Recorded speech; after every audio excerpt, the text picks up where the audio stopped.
Okay, in this video we're going to be looking at adding and subtracting directed number on a number line. I've already done one video on using a number line. In this video, sometimes we're going to cross zero. Okay, in the last video, all of our examples had 5, well, it's positive or negative 5, plus or minus positive or negative 2. Okay, so this never crossed the 0. The reason being is that this number here is bigger than this number here. Okay, that means if we're starting off at 5, whether we're adding 2, taking away 2, or we're taking away negative 2, or we're adding negative 2, we're never going to cross this 0. Okay, next up, what we're going to look at in this line is when we do sometimes cross 0. Okay, so instead of focusing on this one, what we're going to be looking at is positive and negative 2 plus or minus positive or negative 5. Okay, so this time, because 2 is less than 5, that means we're going to start closer to the to 0, and we're sometimes going to go past 0, and other times we're going to go further away from 0. Okay, this is another place where people trip up. Hopefully it's you should be familiar with what we did in our last video on a number line. So this relates to position, this relates to direction, and this tells us whether we go in the same direction or we change direction. So let's start off with the easiest one. Is going to be 2 plus 5. So we're going to start off at 2. That's our starting position. So 1, 2. And we're just going to add 5. So 1, 2, 3, 4, 5, which will take us to 7. Okay. Next up, let's have a look at 2 plus negative 5.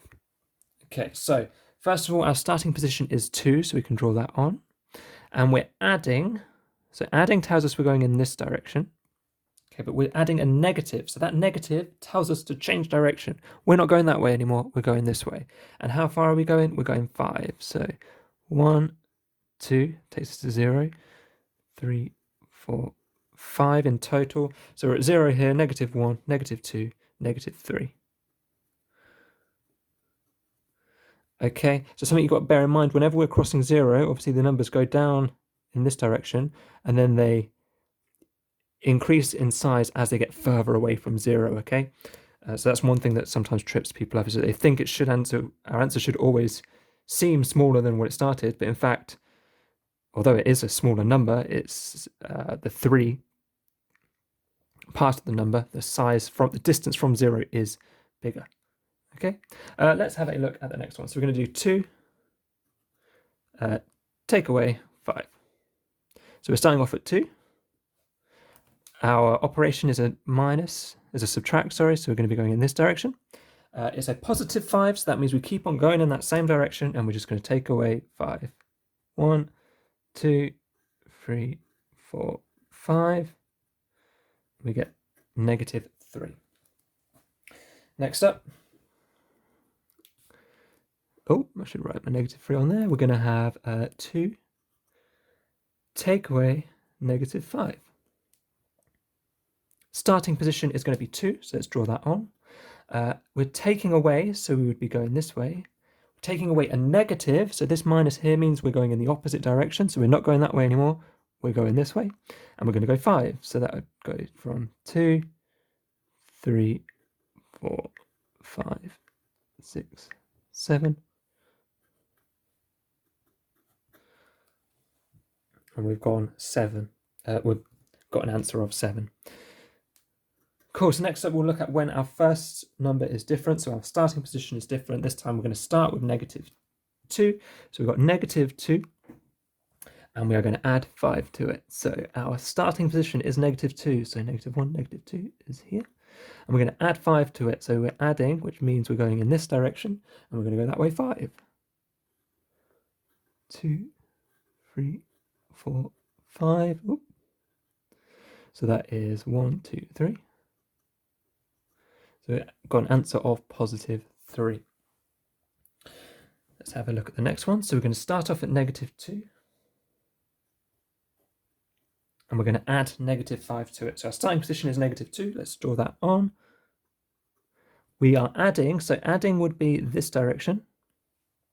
And we're adding a negative, so we're going to not go that direction because it's negative. We're going to go in the opposite direction. And we're going to go 5 in that way. 1, 2, 3, 4, 5, which takes us to -7.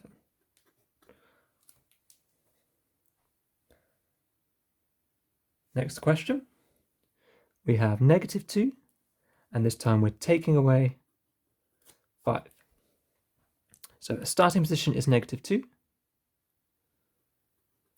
Taking away would say that we're going in this direction. We're taking away a positive, so that means we're going in that same direction, and we're just going to go 5 then that way. 1, 2, 3, 4, 5. So where is that taking us to? -7. An answer of -7. Right, lastly, let's have a look at -2. Oh, I should write the calculation down. -2, take away -5. Okay, so -2 is our starting position. We're taking away, so our direction would be to the left. And because we're taking away negative, we swap that. And now we're going to the right, and we're going to go right 5. So 1, 2, 3, 4, 5. To get an answer of 3, or +3. Okay, so these questions were just highlighting when it goes past 0, make sure you have a good idea of where you're going to end up. So obviously you decrease until you hit 0, then your numbers start increasing again, you become more negative. So something to be aware of is if your number you're adding or subtracting is larger than this number, then you may be crossing 0, okay? It doesn't mean you're always crossing 0, because there are some cases, like when we're just adding them together, we don't, or when we're subtracting a negative, we didn't. But then that does depend on where you start, because if you started at -2 and we subtracted a negative, that means we're going to pass 0. Okay, so there's 3 important things. It's where you start, the direction you move in, and whether you change that direction. And I suppose the next important thing is the size, or the distance you're moving in that direction.